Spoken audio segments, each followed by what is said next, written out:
Hey guys, tonight we begin with something a little different. Instead of castles, crowns, or slightly confused kings, we're going way further back. Way back. To a time when forks didn't exist, knives were basically sharpened stones, and the concept of takeout would have been laughed at, mostly because laughter back then probably sounded like grunts. So get comfortable. Dim the lights if you haven't already, maybe grab a pillow, and let's drift slowly into the quiet, slightly crunchy world of what people actually ate in the Stone Age. If you enjoy calm stories like this, you're welcome to subscribe. It helps keep these quiet histories alive, and of course, no pressure. Just let your mind wander as we talk about roots, meat, and the occasional accidental mushroom. So, the Stone Age. That phrase alone conjures images of people in rough animal skins, wandering aimlessly through forests and plains, carrying sticks that somehow double as both tools and weapons. But the real story, the one that actually kept them alive, was food. They didn't have supermarkets, they didn't have restaurants, and they certainly didn't have Instagram food bloggers telling them which berries paired well with which roots. Survival was the only menu. And it was a varied menu, even if it wasn't particularly elegant. Humans in the Stone Age were opportunistic. They ate what they could find, when they could find it, and sometimes, if they were very lucky, they got to eat it with someone else, which was considered highly social. Their diet depended heavily on location, season, and whether a large animal was feeling cooperative that day. In colder climates, meat dominated. In warmer climates, there was a surprising amount of plant matter. But everywhere, there was a heavy emphasis on things that didn't require too much chewing or clever cooking, because frankly, fire wasn't always reliable, and chewing raw roots all day could get tedious. Let's float over to some of the specific foods they relied on. First, roots. Roots were essentially the potatoes of the Stone Age, though they didn't come in convenient little bags or have a friendly logo on them. People dug up whatever edible roots they could find, from tubers to bulbs, and sometimes even poisonous ones, though they probably learned the hard way which ones to avoid. They likely ate these raw more often than cooked, because again, fire was tricky and patience was rare when hunger was pressing. Roasting them was a special occasion, maybe even celebratory, and the result was a smoky, slightly earthy taste, which probably didn't taste like anything we'd want to Instagram, but it kept them alive. Berries and fruits were also very popular when in season. Imagine wandering through a quiet, sun-dappled forest and picking handfuls of berries that were just sweet enough to feel like dessert. There were, of course, poisonous imposters among them, but humans developed a sense of taste and a healthy respect for trial and error. They probably savored a raspberry or a wild apple with the same calm appreciation we might reserve for a quiet cup of tea in the evening. In some regions, they may have even dried fruits for later, a primitive kind of preservation that required minimal effort but maximum patience. Now, meat. Meat. The excitement of finding a carcass, or better yet, successfully hunting an animal, was a momentous event. This could be anything from small game like rabbits and birds to the occasional large beast if the clan was brave or desperate enough. The method of preparing meat varied, but most often it was roasted over an open flame, or when fire was not convenient, eaten raw. There is archaeological evidence that suggests early humans had a remarkable understanding of butchery, even if they didn't have butcher shops or certificates. They understood in a very practical sense that wasting food was a luxury they couldn't afford. It's also interesting to note that early humans were scavengers as much as hunters. If a large predator had left a carcass partially eaten, humans would sometimes arrive and finish the job. This was efficient, if slightly unnerving.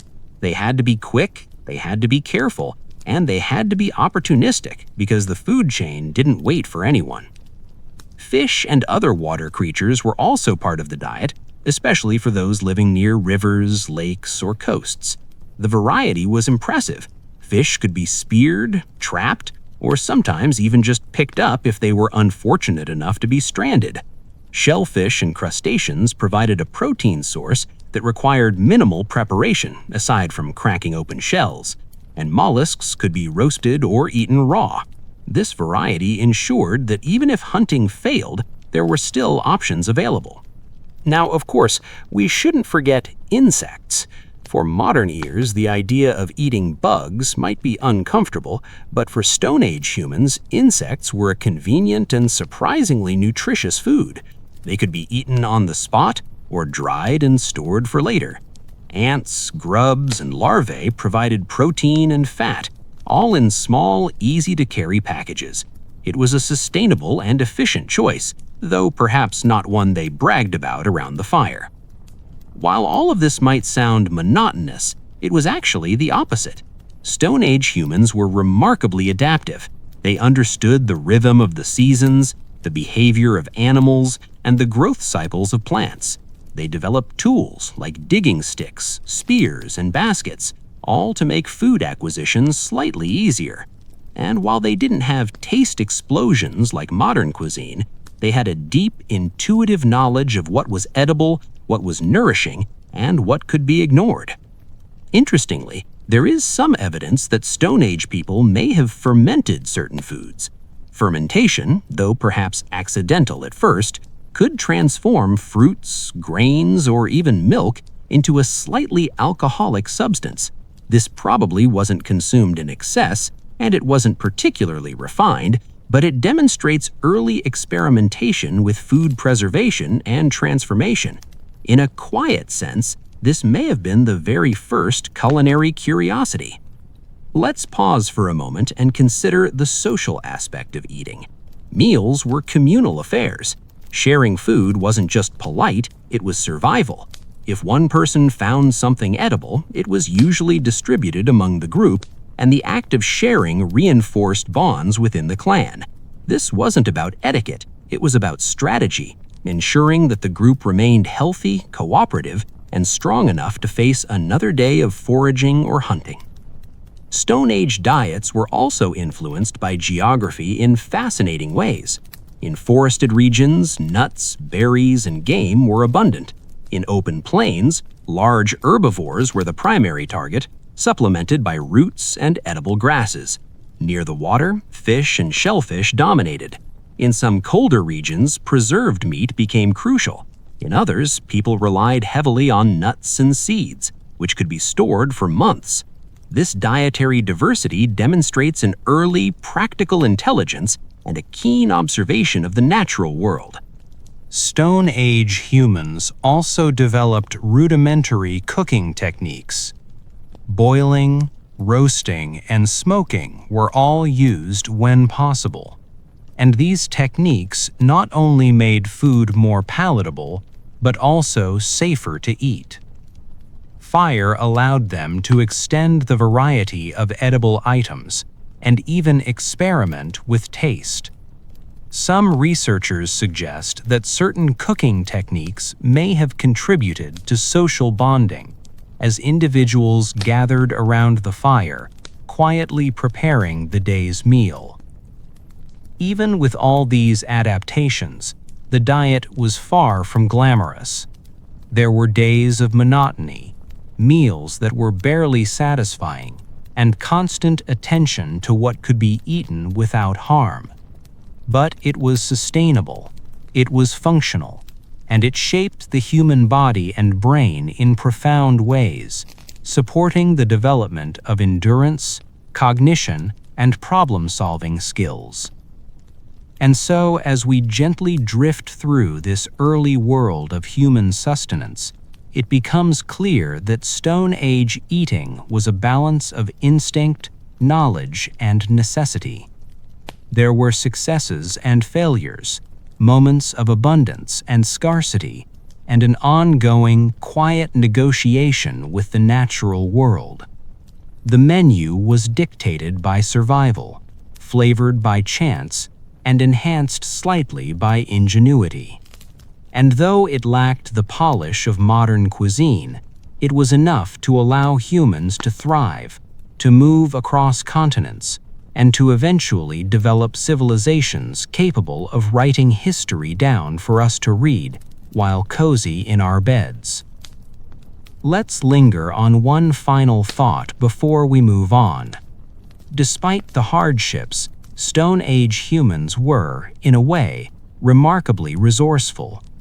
Every root dug, every fish caught, every berry gathered represents a small, calm triumph over the unpredictability of nature.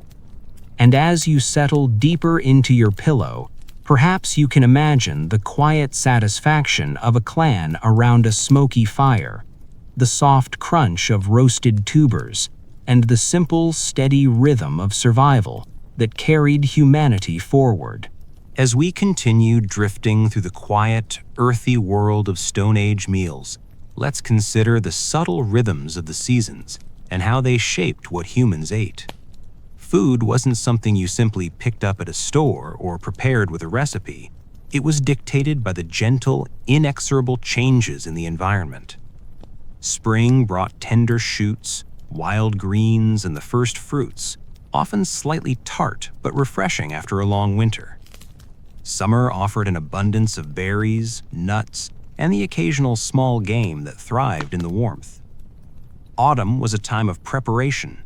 Roots, tubers, and the last ripened fruits were gathered and stored as the days shortened and the air cooled.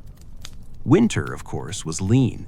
It demanded resourcefulness and careful rationing, and perhaps a quiet sense of relief when a preserved carcass or dried nuts were discovered in a hidden cache. Cooking techniques, though simple, became increasingly important in making these seasonal foods palatable and digestible.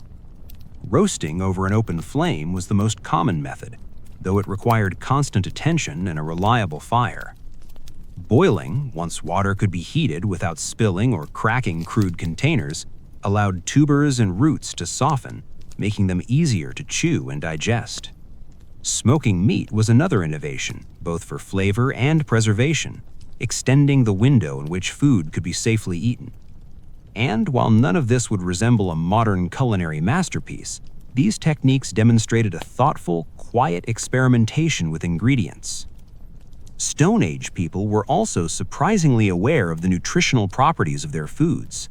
Nuts and seeds provided fats and calories that were vital during periods of scarcity. Meat and fish offered protein, and wild greens supplied essential vitamins and minerals.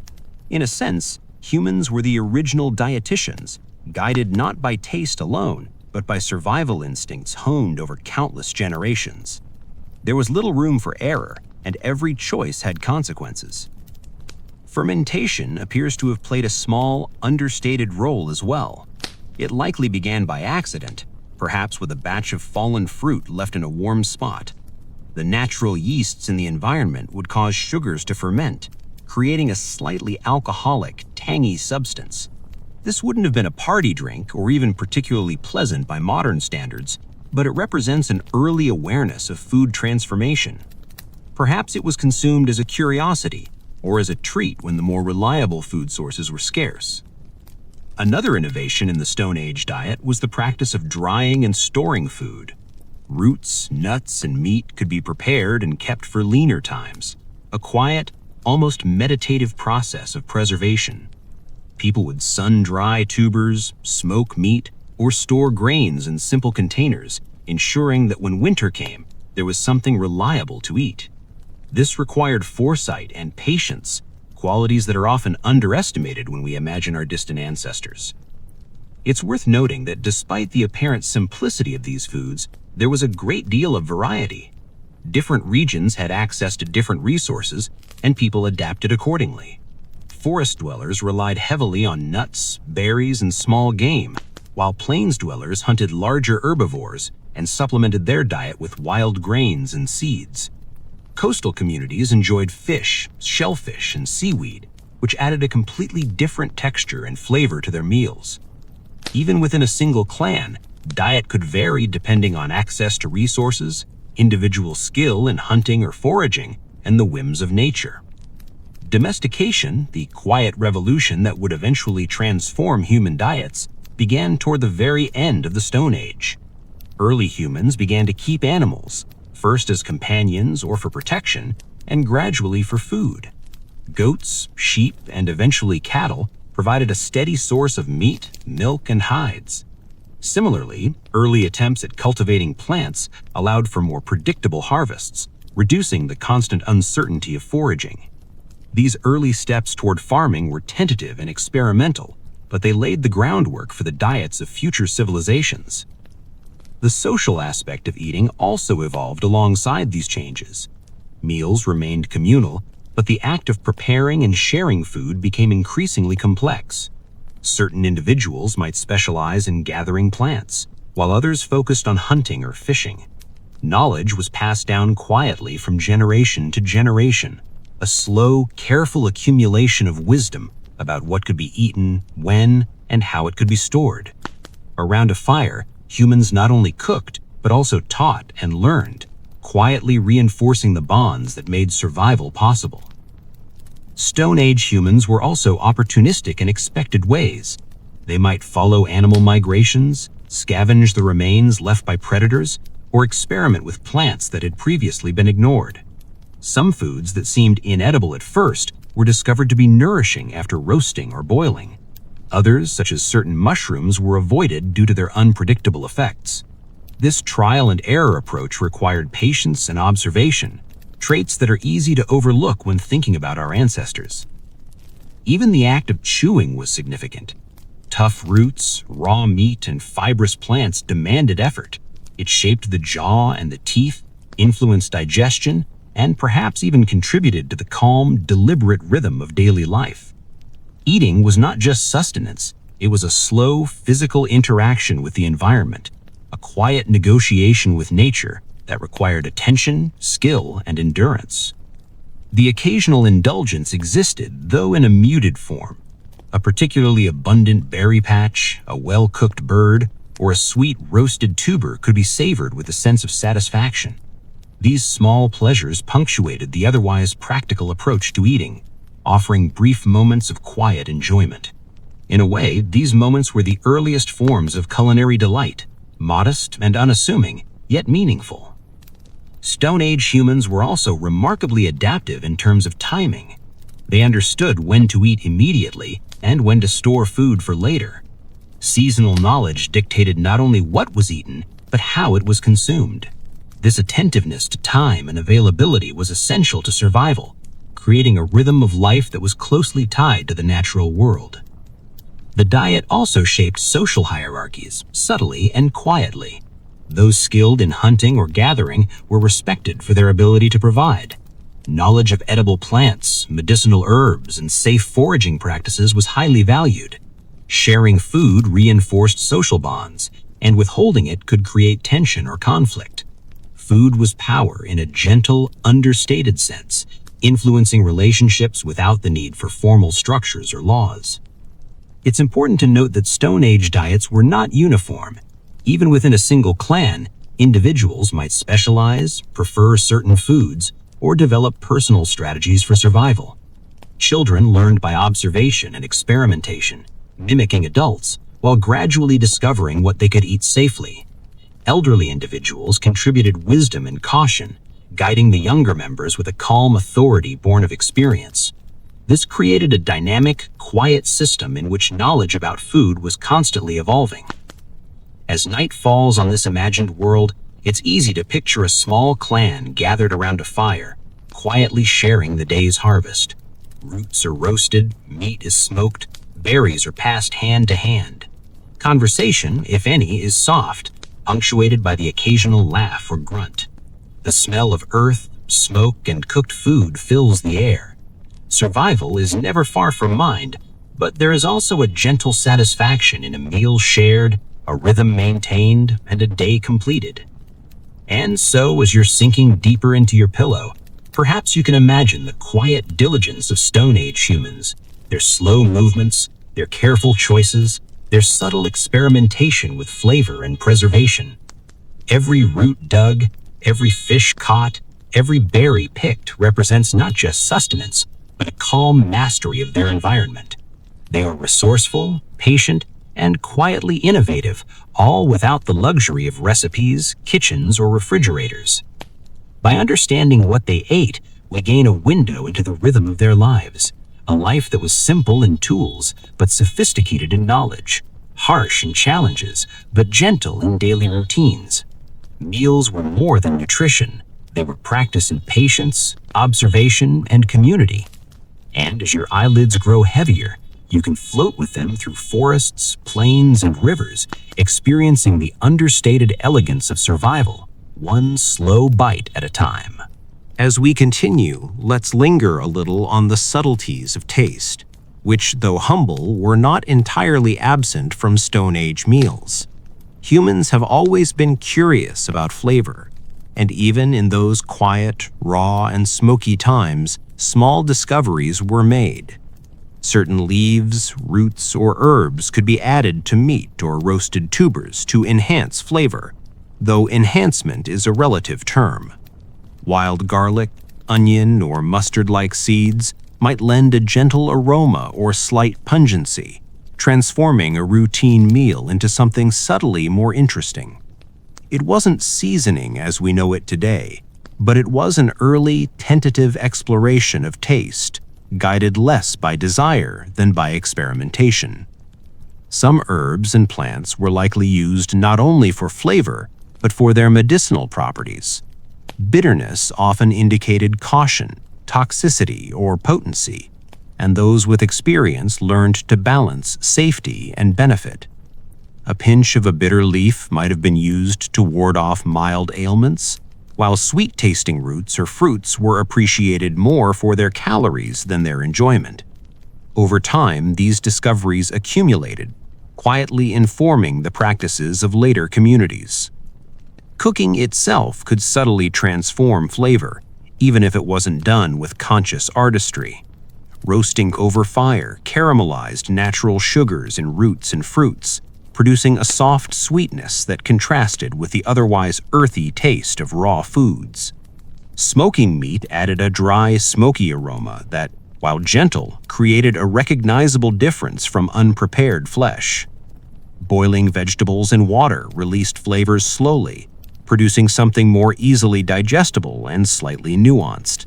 Even without utensils or dishes, humans were learning the basic principles of taste transformation through heat. Rituals around eating, though simple, also began to emerge in the late Stone Age. Sharing food carried a social rhythm, a quiet acknowledgement of cooperation and mutual reliance. Certain meals might be held in specific places near a water source, a cave, or a fire pit, which subtly reinforced spatial memory and group cohesion. The act of distributing meat or berries, sometimes in precise portions, established a calm, unspoken order, a gentle choreography of survival. It was not ceremonial in a formal sense, but it was a ritual of necessity, patience, and observation. Stone Age humans were also keen observers of the natural world in ways that directly influenced their diets. They noticed the cycles of fruiting plants, the migration of animals, the patterns of insects and birds, and the subtle signs that indicated which foods were safe and which were not. This knowledge was quietly passed down from one generation to the next, through careful demonstration rather than written instruction. Children learned by mimicking adults, testing small portions of berries, or handling roots with a gentle curiosity, guided by soft warnings and patient observation.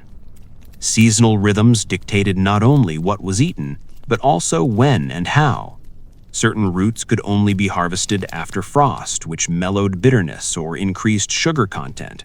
Some fish or shellfish were more abundant in particular months, and timing their capture required knowledge of tides, weather, and lunar cycles.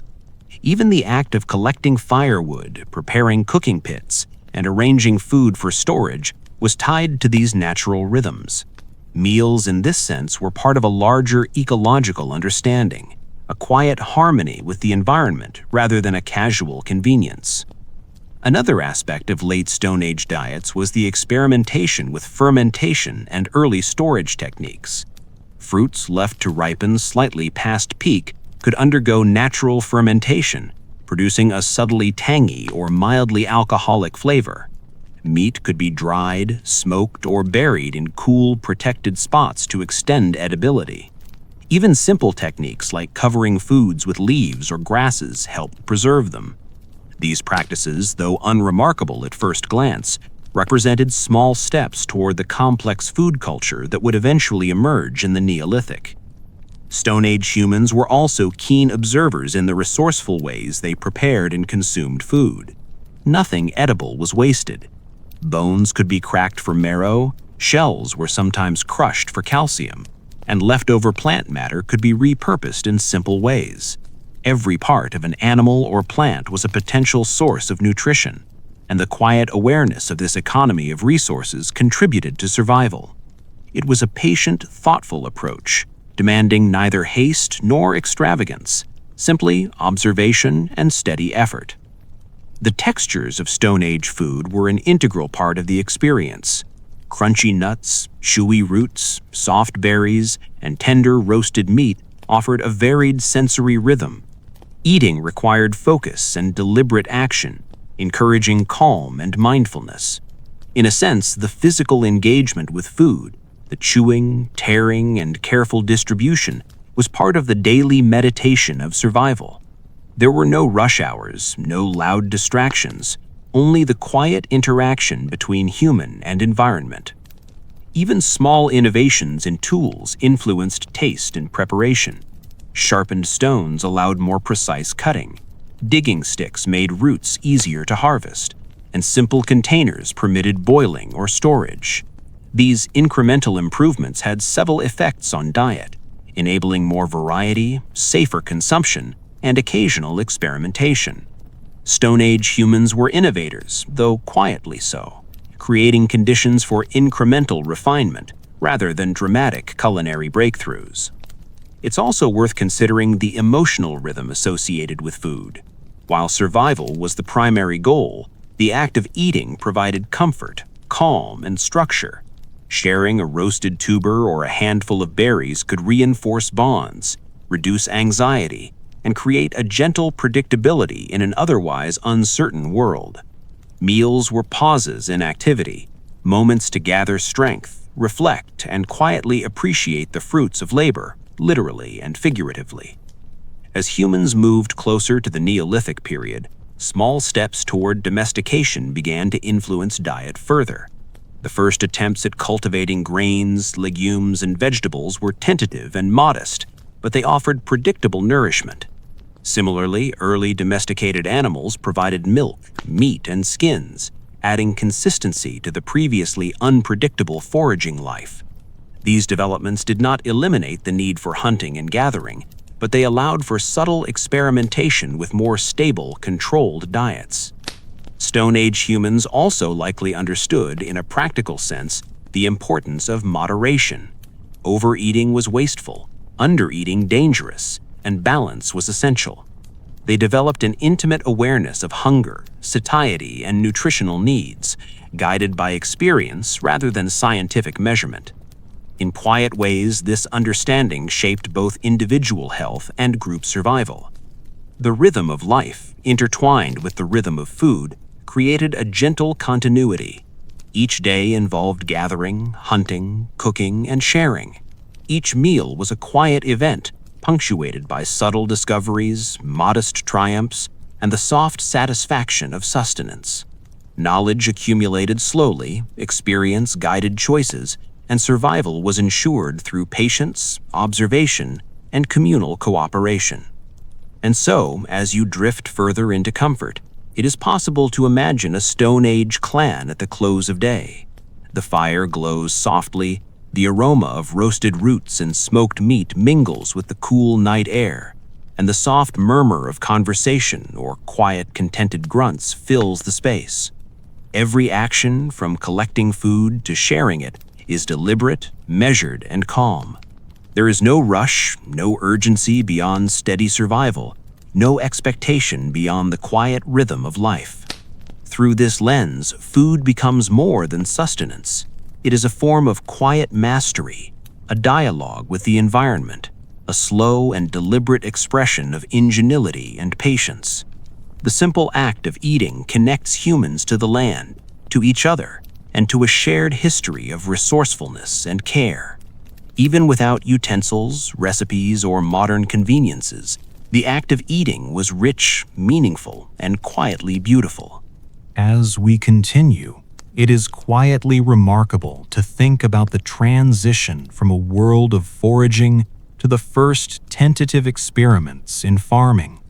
Humans, after thousands of years of hunting and gathering, began to notice patterns in the growth of plants and the behavior of animals.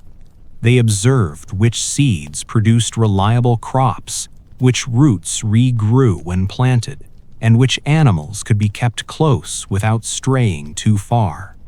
This was not a sudden revolution, but a slow, deliberate exploration of possibilities, guided by patience and observation rather than urgency. The earliest cultivated crops were modest and practical. Grains such as einkorn and emmer wheat, along with barley, offered more predictable nutrition than wild plants. Legumes, lentils, peas, and beans provided protein and variety, complementing both wild meat and cultivated cereals. These early grains were often ground with simple stones, producing coarse flour that could be mixed with water into a kind of porridge or flatbread. It was far from the refined breads we enjoy today, but it was soft, warm, and sustaining, representing a quiet victory of human ingenuity over unpredictability. Domesticated animals further contributed to the evolving diet. Sheep, goats, and cattle provided a regular source of meat and milk, while pigs offered occasional indulgence. Milk, perhaps surprisingly, was consumed both fresh and fermented into early forms of cheese or yogurt-like substances. These foods were subtle, gentle, and nourishing, adding richness and variety without the need for dramatic preparation. In some ways, this was a continuation of the experimental approach to flavor and texture already present in the late Stone Age. Cooking methods continued to evolve alongside these dietary changes. Boiling became increasingly common as containers improved, often made from clay or carefully hollowed wood. This allowed for more complex dishes, combining grains, legumes, and available vegetables into stews that were easy to digest and could feed multiple people at once. Roasting and smoking remained essential techniques, especially for meat, but boiling expanded the possibilities, softening otherwise tough roots and seeds and enhancing subtle flavors. Storage became a quiet art. Early granaries, pits lined with stones or clay, allowed communities to preserve grains and legumes through the seasons. Dried or smoked meat could be stored for months, sometimes augmented with smoke, salt, or fermentation. This gave clans a gentle sense of security, a buffer against scarcity, and a slow, deliberate rhythm to their lives. Preparation, storage, and consumption became a continuous cycle of quiet observation and careful planning. Even as food became more predictable, humans maintained a connection to foraged foods. Wild greens, berries, nuts, and seasonal vegetables continued to supplement cultivated crops, adding both nutrition and variety. The balance between farming and foraging ensured resilience, as well as subtle changes in daily life. Harvest seasons created natural cycles of activity, celebration, and rest, punctuating the otherwise steady rhythm of meals and survival. The social aspects of food evolved also. Farming required coordination, planning, and shared labor. Certain individuals became experts in planting, harvesting, and storage, while others focused on animal husbandry or cooking. Sharing and distributing food remained central to social cohesion, but now it was often structured by roles and routines. This quiet organization reinforced bonds and created a gentle, predictable pattern to daily life. Interestingly, experimentation with flavor and preservation continued. Grains and legumes could be soaked, boiled, or fermented. Herbs were still used sparingly to enhance taste or provide medicinal benefits. Smoke and fire remained vital tools, imparting subtle aromas and allowing for longer-term storage. These small refinements did not create extravagance, but improved both taste and practicality, allowing humans to engage with their meals in a gentle, mindful way. Food was also tied to quiet rituals and celebrations. Harvests were sometimes marked with communal meals in which foraged and cultivated foods were shared. These occasions were calm, understated acknowledgments of success, offering a gentle sense of accomplishment. Around fires or communal spaces, humans could gather, eat, and reflect, reinforcing social bonds in ways that were as much about connection as nutrition. The gradual shift from foraging to farming also influenced health and nutrition in subtle ways. Reliance on cultivated grains increased the intake of carbohydrates, while domesticated animals provided consistent protein and fat. However, variety remained essential, and continued consumption of wild foods ensured that vitamin and mineral intake was balanced. This blend of innovation and tradition created a diet that was both reliable and responsive to the environment, guided by careful observation rather than convenience. Even the smallest discoveries mattered. Learning which seeds thrived in different soils, which roots retained flavor when boiled, and which animals could be safely kept close contributed to the quiet evolution of food culture. Knowledge was accumulated slowly through observation, experimentation, and careful communication across generations. Children learned by watching, participating, and occasionally making small mistakes, guided by adults who had mastered the subtleties of seasonal cycles and culinary patience. Stone Age cooking and eating practices, now extended into early farming, exemplify a slow, measured interaction with the natural world. Every meal, from roasted root to early porridge, reflected an awareness of time, resourcefulness, and social cohesion. Food was preparation, sustenance, and ritual, combined into a calm, continuous experience. The rhythm of daily life was punctuated by the needs of crops, the habits of animals, and the cycles of nature, creating a steady, quiet pace that shaped human behavior, culture, and survival. As you sink deeper into comfort, it's possible to imagine a small Neolithic community at the close of day. The sun sets gently over fields of grain, the fire glows softly, and the aroma of simple stews and roasted roots mingles with the evening air. Children play quietly or observe adults, learning the subtle rhythms of planting, cooking, and sharing. Adults divide labor and knowledge with a quiet patience, ensuring that each meal is nourishing, stored carefully for later, and shared thoughtfully. Even in this early farming period, food remained more than sustenance. It was a means of connecting with the environment, with others, and with generations past and future. The careful observation of seasons, the subtle experimentation with flavor, and the gentle rituals around eating all reflect a continuity of human ingenuity, patience, and cooperation. Every meal, every bite, every shared portion contributed to a calm rhythm of life that would shape human history for millennia.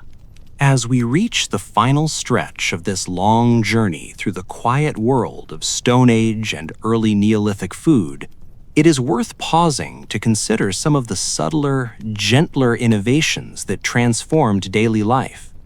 Humans were never content with survival alone. There was always a quiet curiosity about what could be improved, what could be stored, What could be transformed to something more enjoyable, or at least more nourishing? One such development was the earliest experimentation with fermentation. As mentioned, fruits left to ripen sometimes underwent natural fermentation, creating a mildly tangy or slightly alcoholic substance. But by the Neolithic period, humans began experimenting more intentionally. Grains could be soaked, crushed, and left to ferment, producing early forms of beer or porridge-like beverages. These drinks were subtle, not intoxicating in the modern sense, but they provided variety, calories, and a quiet novelty in daily life. The process itself, mixing, waiting, observing, was a gentle meditation, a slow collaboration with natural processes that demanded patience and care.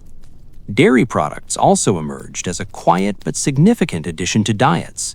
Milk from goats, sheep, and cattle could be consumed fresh or transformed into early cheeses, yogurts, or butter-like substances. These foods added richness and consistency, particularly during seasons when plant foods were scarce. Dairy required care, observation, and experimentation to be safely consumed, creating another dimension of culinary knowledge. And while it may seem humble, the addition of milk and its derivatives quietly expanded the possibilities of daily nutrition and subtle flavor. Feasts in the earliest sense also began to appear, not extravagant celebrations, but communal gatherings that marked important moments, such as the end of harvest, successful hunts, or significant seasonal changes. Food was shared in a deliberate, measured way, reinforcing social bonds and establishing quiet rhythms of tradition. Certain foods, whether roasted meats, boiled grains, or foraged berries, were reserved for these occasions, adding a gentle variety to otherwise practical diets. These gatherings reinforced the social fabric, highlighting the ways in which nourishment, observation, and cooperation were intertwined. The slow evolution of culinary culture continued as humans refined their tools, cooking methods, and knowledge of the environment. Stones, bones, and rudimentary utensils allowed for finer preparation of food. Cooking pits, clay containers, and storage vessels permitted boiling, fermenting, and preserving with more reliability.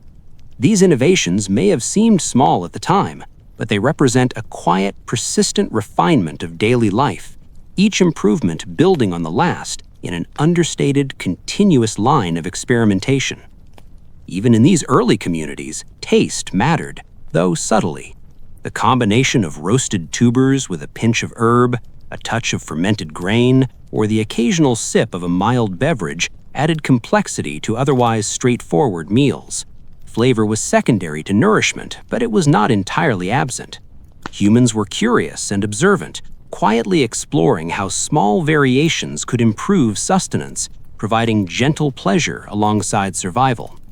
Children continued to learn these subtle practices through observation and participation. From foraging wild plants to stirring a grain-based porridge over a gentle fire, every moment of involvement reinforced knowledge, patience, and attentiveness. Elders guided without rush, offering warnings, encouragement, and quiet demonstrations. This continuity ensured that knowledge about food, preparation, and communal sharing was transmitted carefully, ensuring survival while quietly cultivating culture. Food remained deeply tied to the environment. Seasonal rhythms dictated both the availability and preparation of ingredients, and humans learned to anticipate patterns with remarkable attentiveness. Winter required reliance on preserved grains, dried roots, stored meats, and dairy, while spring and summer offered fresh growth, abundant fish, and small game. The ebb and flow of availability structured the daily lives of these communities, embedding a gentle, predictable rhythm into the very fabric of existence. Perhaps the most remarkable aspect of early human diets is the continuity of curiosity. Even as survival dictated most choices, humans found ways to experiment within constraints. They observed which grains sprouted best, which roots mellowed after roasting, and which fermentation techniques produced subtle improvements. Every discovery was shared, every trial remembered, and every success quietly celebrated through the rhythm of meals, preparation, and communal participation. And so, as the evening draws to a close, you can imagine a small Neolithic community settling near a gently glowing fire. The aroma of simple porridge, roasted roots, and smoked meat mingles with the cool night air. Children sit quietly, watching and learning, while adults prepare the next day's meals with calm attentiveness.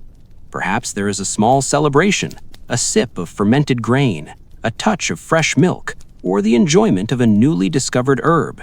Each action, each bite, each shared portion represents a gentle mastery of the environment, a slow accumulation of knowledge, and a quiet satisfaction in sustenance. Food in the Stone Age and early Neolithic period was far more than survival. It was a meditation, a rhythm, a social glue, and a vehicle for experimentation. Every meal required attention, patience, and care. Every choice reflected an intimate knowledge of plants, animals, and the seasons. Every communal meal reinforced bonds and transmitted knowledge. In this way, eating became an elegant, understated practice, a continuous flowing relationship with the world that quietly shaped the course of human history. And so, as you sink deeper into your pillow, allow yourself to float alongside these early humans. Hear the gentle crackle of fire. Feel the calm rhythm of food preparation. Notice the soft murmur of shared conversation. Imagine tasting roasted roots, tender grains, and smoked meat, all prepared with care, all shared with patience. Imagine the subtle pleasure of mild fermented beverages, the quiet satisfaction of nourishing dairy, and the gentle rhythm of life intertwined with food. In this quiet, unhurried way, humans mastered survival, developed culture, and laid the foundations for everything that followed. Meals were not hurried, flavor was not extravagant, but life was continuous, deliberate, and thoughtfully sustained. And now, as your own breath slows, as your body sinks further into comfort, you can drift with them through forests, fields, rivers, and firesides, experiencing the gentle, enduring rhythm of early human meals, one quiet, mindful bite at a time.